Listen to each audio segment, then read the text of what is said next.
Hey everybody, I'm nutritionist Dr. Mike Roussell. Welcome to Friday Fuel Up with Dr. Mike. So I am a nutrition advisor for Men's Health Magazine and six-time author. Now, I'm a PhD nutritionist by education, but over the last 10 years, I've been working with world-class individuals, professional athletes, and top-tier business executives, and even some Hollywood stars along the way. And I've been working to help them figure out how to leverage the power of nutrition so they could be at their best on the field, in the boardroom, or on the set. Now, I've personally learned so much about success, dedication, commitment, and what drives these high-performing individuals. So I started Friday Fuel Up to share with you these incredible insights straight from some of the best in the world. We have an incredible guest today. We have Jeremy Jones. I'll do a little intro to Jeremy Jones after we get started.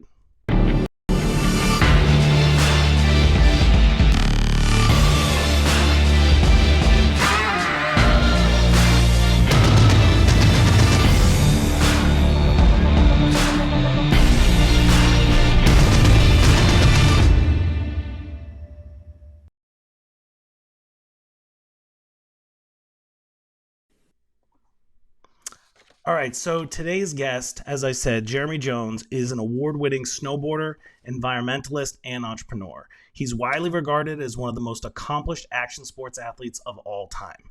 In 2013, he was named National Geographic Adventurer of the Year and 11 times voted Best Big Mountain Rider of the Year by Snowboarder magazine. Jeremy starred in over 50 movies worldwide. He's the founder and CEO of Jones Snowboards, which we have some cool stuff from Jones Snowboards I'll tell you about in a minute, that's dedicated to really developing the highest quality backcountry snowboards and accessories. Now, in 2007, Jeremy founded Protect Our Winters, a global cause uniting winter sports communities against climate change.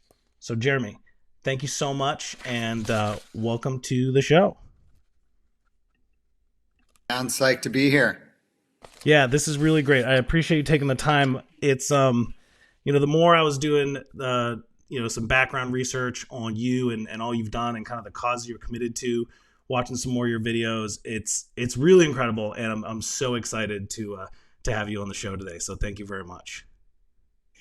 Thanks. I'm excited too because just your background and always whenever a great opportunity to learn more about nutrition, which for me is, the better my body's feeling, the further I can go in the mountains, the more powder I can ride. So excited for this. Awesome. So as we get started, one thing I want to remind all the viewers is that we have some awesome giveaways. So today our giveaways are, we have a Jones freeriding riding free hoodie, and we have 2 Mind Expander snowboards. So if you want to, if you want to win one of those, all you need to do is post a comment, post a question for Jeremy, and we'll work in your questions throughout the course of our conversation. And if you post the best questions, then we'll announce at the end of the show who the winners are. So really great stuff today. So very excited about that. One thing I want to just get in here into the comments window so everybody can see it is we got some social posts. Oh, there we go. So everybody can follow Jeremy on Instagram and social as well. So Jeremy, to get started, one of the things that I'm super interested in personally is the self-talk of people who are high performers, because I'm convinced that human nature, our brains are all wired to tell us, like, this is too much. I think you should stop. Like, you're pushing yourself too far. And you put yourself in so many incredible situations. And that was like the first thing I knew I wanted to ask you is, what is your self-talk like in these tough spots? You've been in the mountains for 5 days and you're still, climbing up to 13,000 feet. What are you telling yourself to keep going? So it's a great question because, there's a lot of fear when we're, been working up to this big descent that we've been planning on for a while and figuring out the mountains, if it's safe to let us go or not. And I think of it as like, a lot of times our days will start at like leaving camp at 4 a.m. in the pitch black, walking on a glacier. You're hearing seracs fall, and And it's scary. I've learned in that we are all afraid of the dark, and that's where I came up with this what I call boogeyman fear, or is it real fear? And boogeyman fear is like, man, I am like so scared because I'm walking over a crevasse right now. Even though I got a rope on, we, made this plan in daylight. Like I know I'm in a safe spot, but I am really scared and I want to turn around. But it's just because it's dark out, and or maybe it's we're climbing and there's a, if you fall, you're going to go 1,000 feet, but I have crampons on and two axes in my hands, and there's no way I'm going to fall. So, understanding the difference between like the real fear and just the like I'm scared, and then trying to, and so I guess the way that I do it is it's like trying to be really present, focusing on one step at a time, leads to one section at a time. It's always like to climb, to get to the top of these mountains. It's like you got to turn like 20 no's into 20 yeses. And so we just go like, I'm comfortable moving here. I'm comfortable with here, and not looking up at this huge intimidating goal and just being like, all I need to do is focus on this section in front of me. And then you start linking these sections, and eventually when it's going good, you get to the top. But we never say starting out, we're going to climb this line. It's always like, we're going to look at it. We're going to go feel good about going to here, and then to here, and then to here. And so when we do get on top, it's like, oh my God, I can't believe we turned 20 no's into 20 yeses. And because the reality is it's that very top section is so often like it can be perfect for hours on end, and the last 100 feet can have this dangerous avalanche conditions, Yeah. and so we just know that like, yeah, it's been perfect till now, but there's a really good chance we're going to turn around 100 feet from the top. So, and that's got to be really difficult too, thinking, putting all that work and knowing you might just have to turn around. And so I could see how that one step at a time mindset is so important. Yes, and then surrounded by people that know, that have this attitude. And when we're making movies and stuff, like that means these cameramen are going through the same effort to get to their camera angles, and it's a zero mistake game when we're out in these big, serious, uncontrolled mountains. And just having an atmosphere, and like, of course, like I want nothing more to go stand on the top of that thing and rip this beautiful line and powder, and but really setting the atmosphere where, like, if I have to get on the radio 100 feet from the top and make the call and say, hey, I'm not feeling this, I think we might have to turn around. If the cameraman and everyone else around don't come back and say, trust your instinct, dude, if you're not feeling it, let's get the hell out of here, and celebrating turning around, and that's in climbing, they talk about that as failure. And failure to me just means you didn't make it home at the end of the day. Mm-hmm. And so turning around is something that we celebrate, and I make sure that I am in the mountains with people that celebrate that.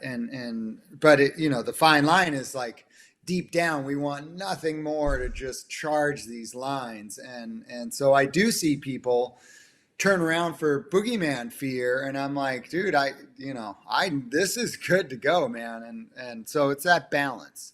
Yeah. Yeah. And so, you said about celebrating turning around. My wife and I had watched your movie Ode to Muir earlier this week.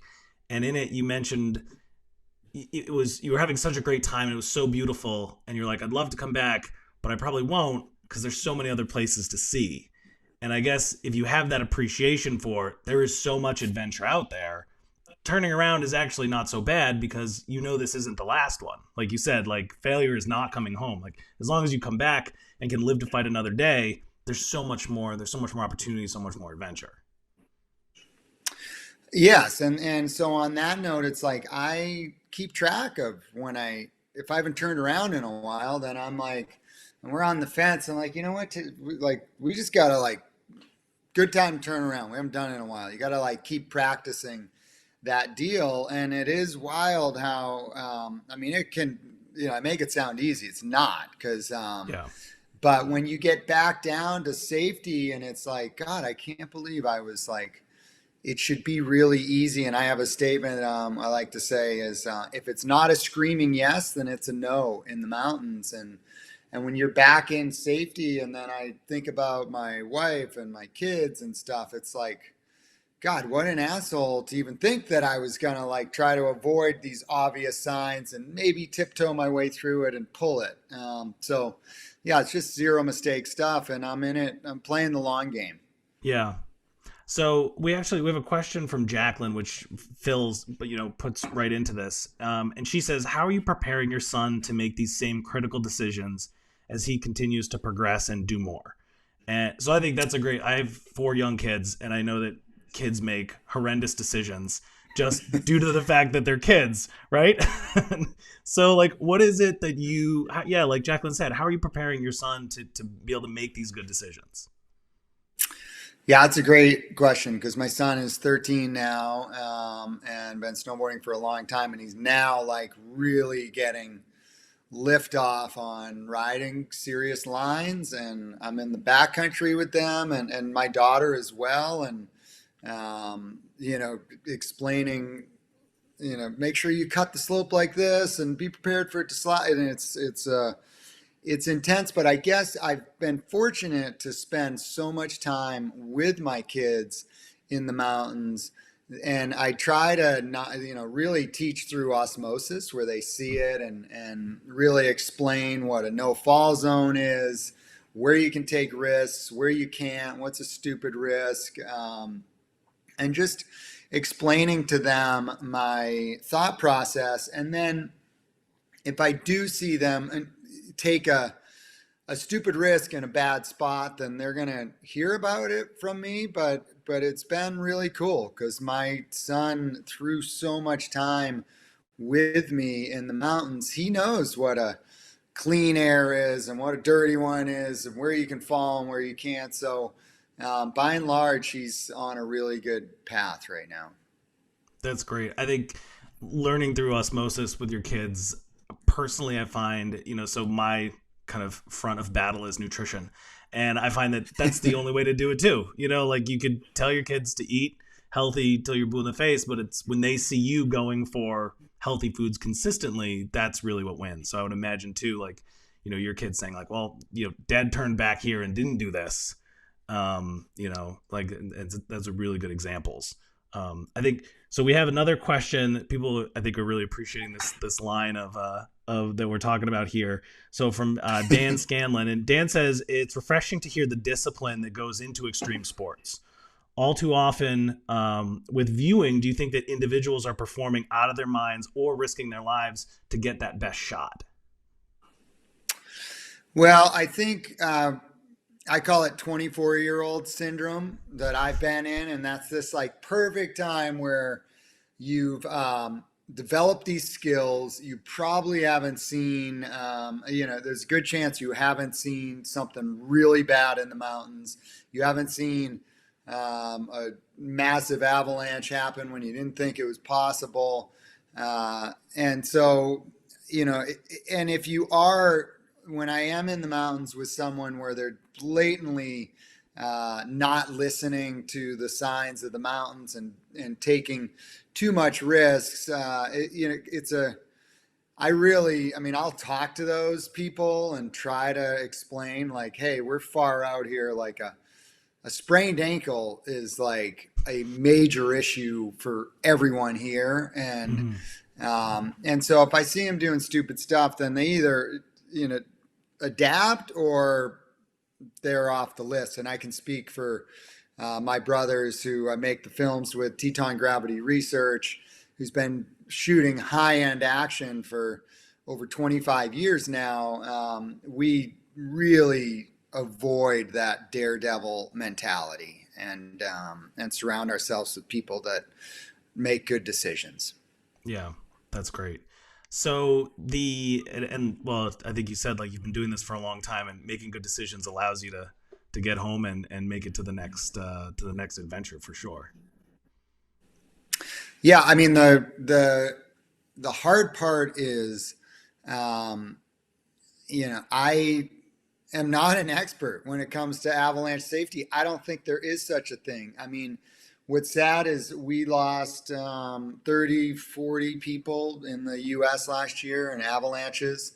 A lot of them are well trained. And so it's a really serious thing going into the backcountry consistently. And it's just one course that I train every year, and it's like we never graduate from avalanche training. And so every day is a new day. So I guess going back to that mental side of things, I really look at, like, when I walk into the mountains, you are going into, through this portal where you need to be present. You need to be humble. I hate ego in the mountains, patient, and just really try to block everything out and read the subtle signs that nature is telling you. Yeah. So the first time I took my oldest son, he was probably like 9 at the time, and my nephew, who was about a similar age, hiking up in the Adirondacks, which out here in Western New York, kind of the highest peaks. And I sat them down before and I said, look, guys, the only rule is the mountain always wins. And we have to we have to respect that. And we ended up having to turn back after, probably 300 feet from the summit because there was this weather coming in. And so getting 2 9-year-olds who had hiked all this way was a hard lesson, but I think, a good one in the end. So I'm glad that you have the same opinion. One thing I wanted to transition us to, because I want to talk a little bit about your training and your nutrition, but what kind of piqued my interest in this was I was watching a clip from when you were ascending and then descending Shangri-La. And in that movie, the narrator says that exhaustion turned into excitement. And it made me think, this has got to be so fatiguing because, you were climbing straight up. And then all of a sudden now is like the fun part. I know it's all fun, but now's the snowboarding down part. But that's not easy too. Like, you've said a couple times, like, this is a zero mistake environment. How do you manage extreme fatigue in a zero mistake environment when, you don't really have the luxury to sit and rest because you're like literally on the edge of a mountain? Like, do you train for that? Like, how do you flip that switch? Yeah, definitely. The way that I train is from doing it. I have different things to kind of offset. Like, I know I'm going to go walk in the mountains a bunch and climb and snowboard, and I ride the resort a bunch. And so I'm able to, I just stack mileage, but offset that stuff really in the fall and stuff with like core stuff and more like explosive things, like keeping those explosive cutting kind of plyometric type stuff that you don't necessarily get at the mountain. Mm-hmm. But yeah, that particular thing was, I had been to altitude. It was like 3 out of 4 days above 20,000 feet. And the snowboarding was really technical. It was basically like doing box jumps. A hop turn is like a box jump. And, and it's a zero mistake box jump, and the snow ended up getting worse as I went further down. So that was a wild scenario, but you're just it's so clear that in a scenario like that where, you make a mistake, you're getting really hurt or probably dying. So it's almost like you hear the stories of people with car accidents and lifting the car or what have you, like every cell in your body is just like so turned on. And then where you'll feel it is after, where you're like, oh my God, when you come down from it and because you just like worked out harder than I can do in the gym. It's tough for me to bring that level of intensity to a gym. And so, yeah, it's just repetition, and then failure is not an option. Yeah. So you're also, it sounded, if I'm hearing you right, you said you stack volume. So you make sure that your body can handle like this accumulation of load, but then are also working it in a variety of different ways. I never even thought, seeing you do those hop turns, you're right. It's like a box jump, but going down however many thousand feet. Um, so hitting the resorts where you're just getting some regular snowboarding, and so it's really this a multifaceted approach to your training, which from what I'm just gathering from the short time we've known each other is an all the time thing. It's just the life that you live is this active kind of always training sort of life. Well, one thing, I do have this pretty severe allergy to gyms. So So I box really jumps in try the to get woods. my, I try to get my training through sport, rock climbing, mountain biking. Like we talked about that plyometric stuff. Like I play pickleball and tennis to keep those cutting muscles going. And then I do have a regimented like 5 to 10 minute morning routine it's more of like a awakening of my body with different planks and bridges and things of Hmm. that nature. And then talking about volume, the trick with volume is to be able to ride that much. I mean, I was just looking, I keep a ride log, and earlier in the winter, I really try to stack volume. So I snowboarded 28 out of 29 days in December, and to be able to do that and not have your back flare up or knee issues or what have you, that's the real trick, is being healthy enough to put in those miles. Yeah, yeah, yeah. No, totally. Which I think is probably supported by your holistic view on just living an active life, because you're able to go move multiplanar, strength, endurance, all those sort of things. I think in the U.S. military they call it super medium. You want to be super. I love that. I am super medium for Yes. sure.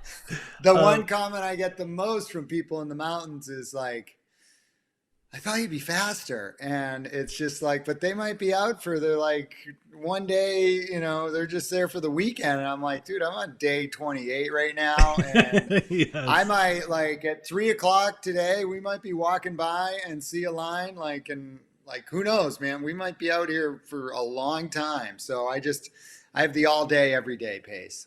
Yeah. No, that's great.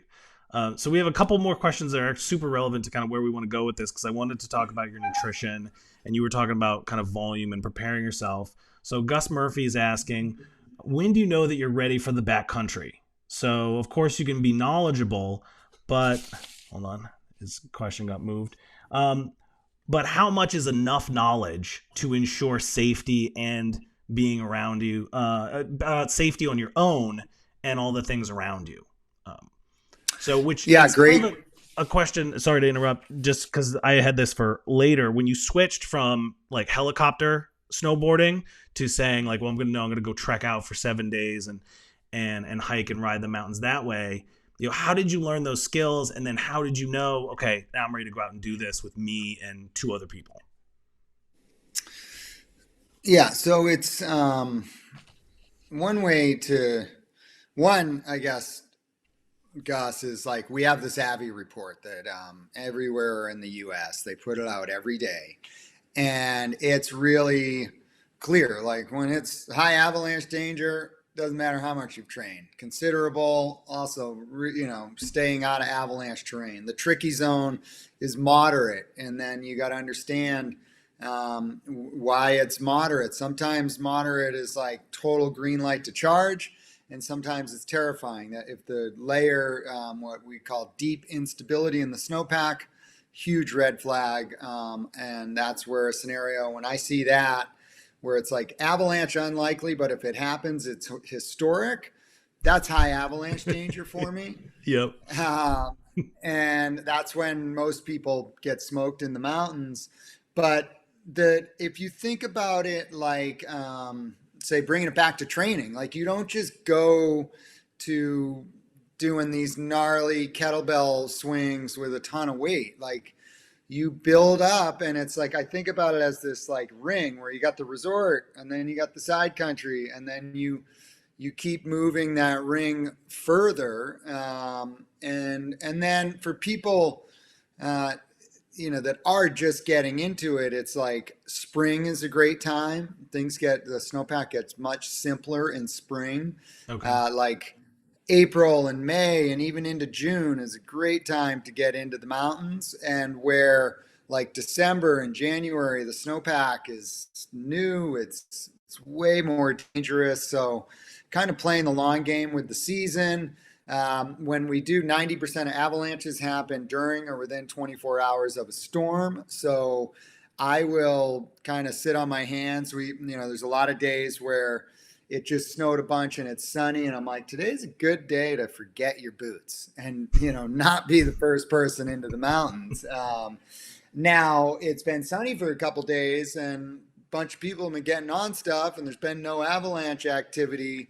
That's when I start getting really excited and waking up really early in the morning and tagging the serious lines. Yeah. So a good kind of longevity rule is don't be the canary in the coal mine with the mountains, which is a metaphor that I want to transition us because for the sake of time to talk a little bit about your Protect Our Winters, your nonprofit initiative that I mentioned you had founded in 2007. So with Protect Our Winters, how do you think about, so if you could just tell the viewers a little bit about Protect Our Winters, and there's a question that I'll get to that someone posted. Tell us a little bit about it, but then also tell us, like, how do you think about climate change and being protective against climate change? Well, just started Protect Our Winters because I was seeing changes to the mountains that coincided with what scientists were telling us. Those sadly were, those predictions are, we seem to be on the bad side of those predictions as of late. But nothing would make me happier than to have it snow ungodly amounts of snow for the next 30 years and get yelled at that climate change isn't real. That would be the ultimate life goal for me. But no, it's hard to see the changes, and seeing those changes and is what, again, and it, backed by science, is clear on, and has been crystal clear on, like, this current path is not sustainable for humanity. And I have kids. I have a voice. Because this community has supported me for a long time, and to not use my voice to try to get society on a sustainable long-term path I just can't do that. Even though my idea of a good time is not going to Capitol Hill, it's not having these hard conversations around climate, but this is the issue of our time now. And it's we're going back to no fall zone. Humanity is in a no fall zone right now, and we need urgency. I do think that we're kind of on this 30-year path to clean energy because it makes economic sense, and so everything's going that way. But we need to be on a 10-year path, and that's what we're trying to do at POW. Is just speed up this transition from fossil fuels to clean energy. So when you were talking about the community, Robert Jensen actually has a question right along those lines, that snow sports clearly seem to be, stand to be impacted. Like you were saying, you'd love it to snow for the next 30 years in ridiculous amounts. So snow sports are going to be impacted by this. How are you generating climate change awareness among your followers and the greater extreme sports community? And does your team take any steps to be more sustainable and offset impacts from your expeditions? Yeah, so expeditions are offset. I have a snowboard company that, we take, have a microscope on our product, always improving. We're part of 1% for the Planet. We have a Jones Rainforest that gets bigger every year. We support Protect Our Winters. But yeah, I forget that. What was the second half of that question? No, he was talking about how do you generate awareness in the extreme sports community, oh, yeah. And in this outdoor snow, community. And I know when we had chatted earlier in the week, you talked about trying to unite the I think you said 50 million Americans who have stated that they value outdoors. Like, so maybe you could talk about that.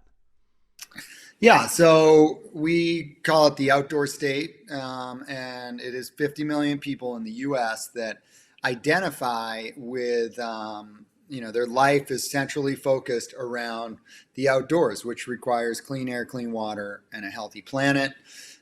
We try to educate and inspire action, and we do it through films. Is a great way. I made a film last year, Purple Mountains, which is about me going outside with these conservatives that their life revolves around the outdoors, but they traditionally support climate deniers and vote for climate deniers. And just having that discussion is important. But also, you'll see on social media, we have the Protect Our Winters Athlete Alliance, we have a Science Alliance, and we do these big pushes. Like last week, we did a push to on this infrastructure bill to get it out there and just educate our community, have them post to social media. And that's a scenario where, doing the math on the amount of people reached on a push like that is upwards of 200 million people that get these climate posts from heroes in their different communities or sports that they're really into. Yeah. So this is where you're focused. It's less about let's change and use energy efficient light bulbs, and more about we need to make this change on a much larger scale. Yeah, great point. When I started it, I just knew there was an issue, and I just started surrounding myself with the best people on the issue. And it was like, we're not going to, light bulbs are not going to get us out of this mess. Recycling's not going to get us out of this mess. Reusable cups like I have here is not going to get us out of this mess. All important. And I definitely live a very examined life with my personal footprint. But the reality is we need large scale systemic change. And the only way we're going to do that is through policy. So Robert had mentioned extreme sports, but they're not the only community that's being impacted by weather change. Farming and agriculture is huge. I know I'd mentioned Ode to Muir earlier. In the video, you talked about snowpack and versus rain, and that has a really big impact on water usage and agriculture and farmers who are, do everything they can to eke the value out of every drop of water. But if it's not about changing light bulbs and reusable cups, what is something that people can do to make a positive impact, or to make a productive step towards supporting these climate change initiatives? Yeah, I mean, I do think supporting companies that are doing it right, living, embracing, like diet has a huge impact. And the more people if we do have these big societal shifts where it's like, I see it in my industry where, you see the companies that are working really hard to make cleaner product are getting rewarded. And then then everyone kind of in that whole industry is like, fuck, we got to go and make cleaner product or we're going to get left behind. So, that is a positive thing, but it's literally like the state, local, federal level, we need major change. And I was just with a town councilman, for example, and we do these like letter writing campaigns and things of that nature, which seems, you're like, really, dude, letter writing? And that seems so like 1950s. And he's like, if we get 5 letters on an issue, it's like alarms are going off in the office. And because they said, each one of those letters, they equate that to roughly 2,000 people that feel that way. So it's like, it sucks because politics is like a full combat sport right now. And but it requires participation for it to work. And it's like canvassing, I've done a bunch of political canvassing, knocking on doors, not my idea of a good time. But we're seeing at Protect Our Winters, like it can come down to a couple hundred or a couple thousand votes in key places that can change the course of our country on climate and how much we embrace new technology and clean energy. Yeah. Yeah. So write letters and is kind of it sounds like the number one simplest thing. Old school, get a stamp, US Postal Service, and write a letter to your representative. Vote. I mean, that the simple thing is like get plugged in to protect our winters, and Yep. we hammer that stuff all day, every day. And we're not the only one. There's a bunch of great climate groups out there, and get plugged in, and they make everything really simple for you to kind of follow these key pathways. And so, yeah, find the group that speaks to you, and yeah, it's a time. We need we're in an all hands on deck situation. All right. So I know we're running over time here, and you said that was okay, but I still want to be kind of respectful of your time. But I have a couple quick nutrition questions. Jacqueline, another question. She's a question asking all star for today. She wants to know, what are your favorite backcountry snacks and meals? She's a beginner to backcountry and is still kind of dialing in what to bring with her. So, what are some of your favorite snacks and meals? So a couple of things. One, like pre-hydrating the day before is critical. That means you won't need to bring as much water. Same with food. And I make different like custom trail mixes. I use when I'm really cranking. I'll go to really simple to digest foods like shot blocks. And if it's really like, I always have like an espresso gel in my pack for emergency situations. If I just can't, I've been like in the dark, I can't walk anymore, and take that, and that can get me back to the trailhead. So yeah, I think that, and then with that, the other big thing that I think has been a huge improvement. I mean, when you're out there, it's like easy to digest food that is good on your palate, and that can be, to me, it's a mix of like sweet stuff and salty stuff. I always miss salts, but a huge thing that I've embraced that I think has allowed me to go day after day is nailing my recovery. And the reality is, it's so often that we drive a half hour, an hour to some remote trailhead. And so it's not like, so when we get done at the day, we could be a half hour or more to a store. So bringing, and nutritionists like yourself have said, like, you need protein Mm-hmm. within the first 30 minutes being done with a activity. So that's where like pistachios for me, I know this is a pistachios, um, talk that we're having, but I am known amongst my friends as the pistachio guy.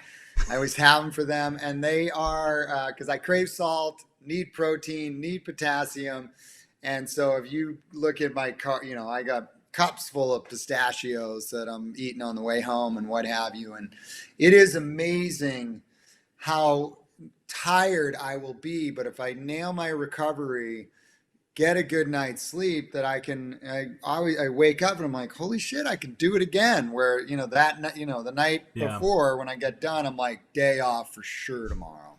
Mm-hmm. Yeah, yeah. The recovery and you hit it. Protein. You're talking electrolytes are so essential for that recovery, especially when you're out in the backcountry and you're doing all this one day and you're going to go to sleep and you wake up, you're going to do it the next day too, and probably the next day after that. So that recovery piece is so important. We have another nutrition related question. Is Monty Morris asks, and what about hydration at altitudes with so much climbing? And which is it's a great question, because I was thinking that too. Like if you go out for so long, for days at a time, there's only so much water you could pack with you. What are your hydration strategies? And then you factor in altitude and kind of all that physical strain. Yeah, and hydration's key too, because if you go out and you run out of water or you run out of food and then you deplete your system, like you can totally get away with that for a day, no big deal, but it's going to affect you the next day. So when we're camping, then we have stoves, and it's like as soon as we get to camp, stoves are running, boiling water. We know really get a good idea of where there's open water, and the times of year when when you know that you can find open water, then you can bring less water. But I will go water heavy, I call it, into the mountains just to again avoid running out of water, because I really that's stuff that I will feel the next day for sure. Yeah, yeah, I am 100% with you. We're talking about how hard it can feel when you're climbing, and kind of you have that self-talk telling you to stop. But the research on hydration and dehydration, it makes exercise or physical activity seem so much harder. A harder ability to thermoregulate. Like staying hydrated is such a low-hanging fruit to really take care of. So I want to now move. You have speaking of pistachios, you have your bowl of pistachios here. So we're going to do. Yes, and I'm ready to eat them. Well, we're going to do the pistachio challenge. Now, a couple things here. I was requested. I got a stack of books now to hold my pistachios on top of, because people were concerned that there was cheating going on with the pistachio counting. And I trust you. You seem like a very honest guy, so I think they're more concerned about me. I'm gonna show you, because I can't. You're good. You're good. No one is questioning you. And then the other thing is, I've joked about this a couple times. A trophy for the winner here, and so someone called me out and said, "Well, where's the trophy for episode 3? We don't have the trophy for episode 3." But Jeremy, if you win episode 4, there's definitely going to be a trophy with your name on it. Okay?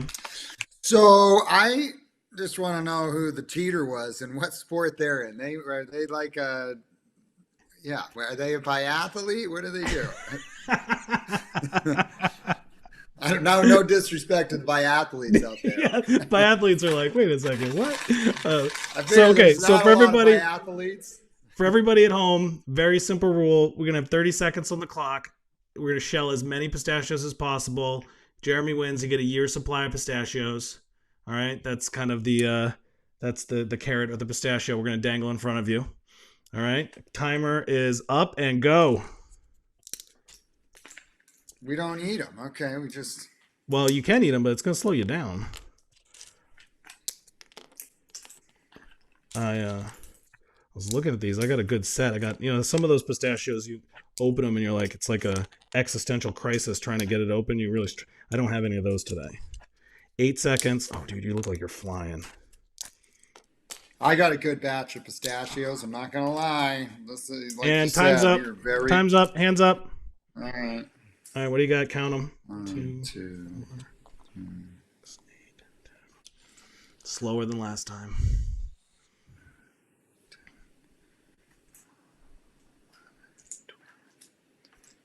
I got a smooth 15. Oh man, I only had 10. All right, Jeremy, you win. It's all right. I feel good about losing to someone with your physical prowess. So Jeremy wins with 15. Next episode, there's going to be a trophy with his name on it, and he wins a year's supply of pistachios. So Jeremy, thank you so much for that. And thank you so much for coming on the show. We went over like almost 50%, but I knew that was going to happen because you're a good dude and incredibly engaging. So I really appreciate you taking the time. We have, let me read off here the winners. So Jacqueline and Gus, you are the winners of the snowboards, which is amazing. Congratulations. So someone will reach out to you with direct message. And then Dan and Robert, you are the winners of the hoodies, which also look awesome. Before we head out here, just real quick, I wanted to mention your upcoming movie, Mountain Revelations. I'm going to put this, if you could give us a little bit about the movie, and I have a link to the official trailer, and I have a link to the tour, because I know you're doing a live tour that I just put in the chat. But maybe you could tell us just a little bit about what Mountain Revelations is. I know kind of at this point, like you're making movies that aren't just like a Warren Miller kind of like extravaganza of extreme, which was kind of my context as a kid for snowboard movies. But as you know, we watched Ode to Muir this week. Like, there's an additional layer to these movies that makes you think. So, what is Mountain Revelations about? Yeah, yeah. With films, for me, like if I'm gonna like get really invested in it, then I want to try to bring a little bit of meaning to it. And this film is, I go out with Ryan Hudson, who's a black snowboarder who grew up homeless and found his path in snowboarding, and then Rafa Pais, who's a Chilean, and we go into this beautiful Alaska wilderness and really discuss like what our paths were to the mountains, and learn about the challenges of diversity in the mountains and the challenges that they have faced, and just have this open dialogue while climbing these awesome lines. And you know, Mother Nature is the ultimate teacher, and you can see the you know, I think like Ryan for sure came into the mountains with a lot of emotional baggage. It's been a gnarly year with the diversity issues, and to see the mountains kind of transform him is a really cool thing. And yeah, just having this discussion that, like climate, it's just important to, you know, the harder the issue, the more we need to talk about it. And diversity in the mountains is a, you know, big issue.